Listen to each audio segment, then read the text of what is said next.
Bonjour et bienvenue sur CoDesign. J'espère que vous allez bien. Récemment, un abonné m'a demandé de faire un tuto sur un texte qui s'affiche en survol et on clique sur un élément HTML. Alors dans cette vidéo, on va légèrement varier. C'est parti.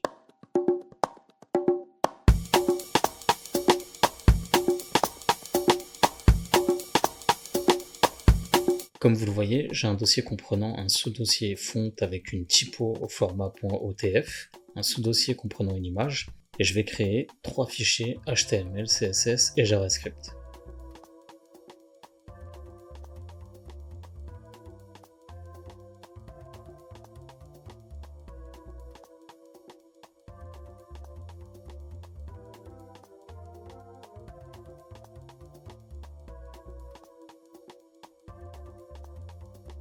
Je relie les fichiers CSS et JavaScript à mon fichier HTML.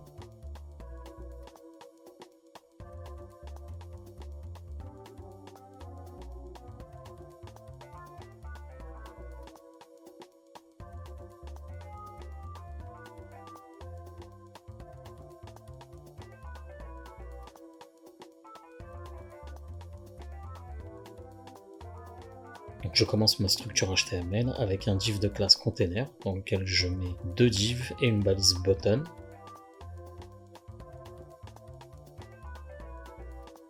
La première div aura un ID et une classe text avec un contenu texte. Les ID nous permettront en fait de manipuler le contenu des divs avec le JavaScript, tandis que les classes nous serviront bien sûr à appliquer notre CSS. La deuxième div aura un ID et une classe cadre avec une image dans une balise img donc. Et notre balise button aura un attribut onClick qui nous permettra d'appeler une fonction JavaScript, mais on reviendra là-dessus après et le bouton aura la mention je change de plat.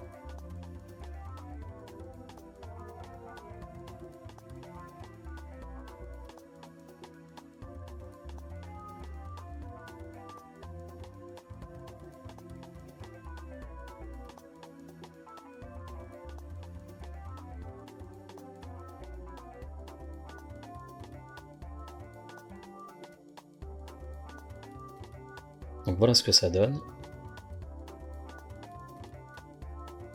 Ensuite dans mon CSS, j'intègre ma police de texte.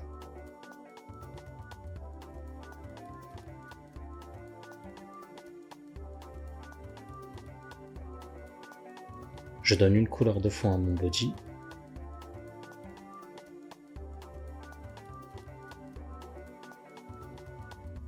J'ai oublié de mettre une classe container à ma première div, donc je remédie à cela.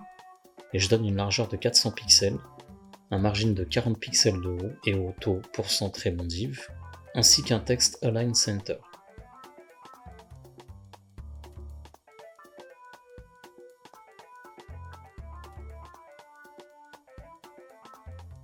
Puis pour mon div de classe texte, je centre mon texte, je mets un margin, j'appelle la police d'écriture que j'ai importée avec le add_font_face. Je donne une couleur blanche et une taille de 30 pixels à la typo.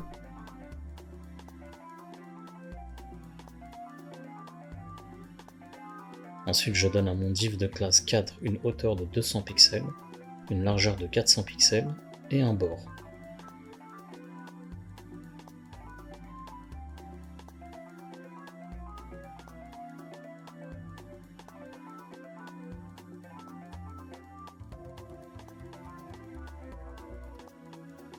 Ensuite, je donne une taille à l'image.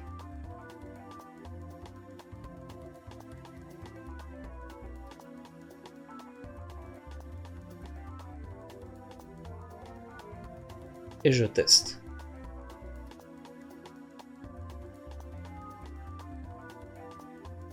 Par contre, je vais appliquer un display none à l'image pour la cacher et pour pouvoir la faire réapparaître au survol.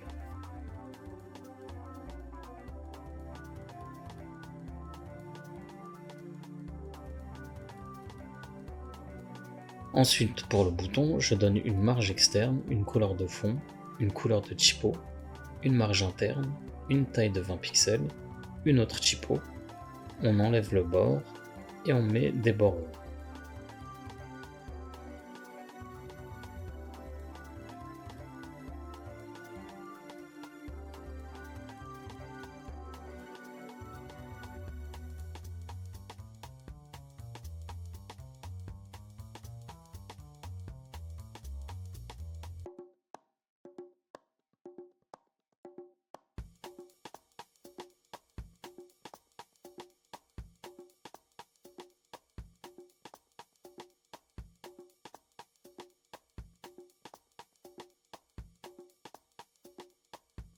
Enfin, je dis au CSS que lorsque ma souris est au survol de ma div text, l'image du cadre va s'afficher.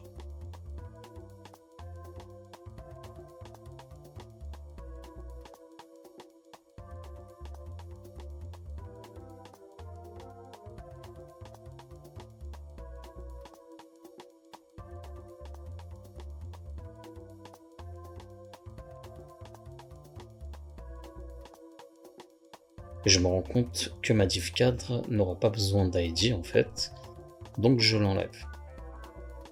Ensuite, je vais dans mon fichier JavaScript.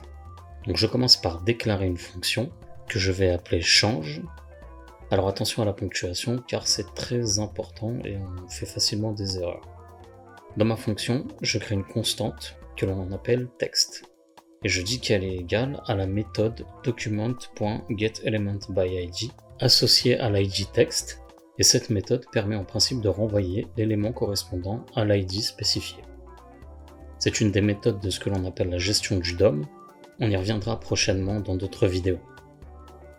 Donc cette fonction onChange, il va falloir la déclencher et pour cela on va utiliser le bouton auquel on va ajouter le nom de la fonction, puisque le bouton devra rappeler la fonction en question, donc si on ne spécifie pas, il servira à rien en fait. Et dans cette fonction, on va créer une condition en disant que si le contenu HTML de la valeur de la variable text est strictement égal à la chaîne de caractères je veux un burger, alors au lancement de la fonction, donc au clic sur le bouton, on lui affectera la valeur je veux des pancakes. Et par contre, si le contenu HTML de la valeur de la variable text est strictement égal à une chaîne de caractères autre que je veux un burger, donc en l'occurrence ici je veux des pancakes, on lui affectera la valeur je veux un burger. J'espère que c'est clair comme explication, mais rassurez-vous, on fera plus de JavaScript ainsi que d'autres technos à l'avenir et on aura l'occasion de revenir sur ces principes. La propriété element.innerHTML pour info permet de récupérer, de définir et de modifier le contenu d'un élément HTML. Donc là je vois que mon else est pas très bien écrit, donc je le corrige, puis je teste. On a donc un changement d'image au survol et un changement de texte par la manipulation du HTML en cliquant sur le bouton. Voilà, j'espère que cette vidéo vous aurait été utile. Si vous avez d'autres suggestions, n'hésitez pas. Et en attendant, je vous dis à bientôt si Dieu le veut. Et d'ici là, prenez soin de vous et de vos proches.